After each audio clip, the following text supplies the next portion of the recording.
Hi girls, మళ్ళీ మనం వచ్చేసి మా నాయనమ్మ వాళ్ళ ఇంటికి వచ్చేసాను. మళ్ళీ నేను చూపిస్తాను, చూడండి అప్పుడు ఎలా ఉందో ఇప్పుడు ఎలా ఉందో.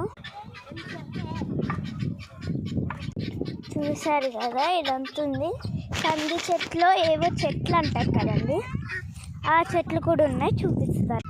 ఇదిగోండి, ఇవి తెంపుకుంటున్నా. నాకైతే అన్ని కొన్ని ఎక్కువ ఎండువి నచ్చింది, భలే ఉన్నాయి ఇవి. టేస్ట్ కూడా పచ్చివి ఎండువి రెండు చూపిస్తాను. భలే ఉంటాయి టేస్ట్, మీరు కూడా ట్రై చేస్తారా? హైదరాబాద్లో వచ్చేసి నేను ఫస్ట్ టైం తిన్నాను, అప్పుడు తినబుద్ధి కాలే, ఇప్పుడు తింటున్నా. ఎంత బాగున్నాయో చూపిస్తాగండి. ఆ పొట్టంతా తీసానమాట, ఎలా ఉన్నాయో చూపిస్తారండి. గ్రీన్ కలర్ ఏమో పచ్చివి, ఈ కలర్ ఏమో ఎండిపోయినాయి అనమాట. భలే ఉంటాయి టేస్ట్.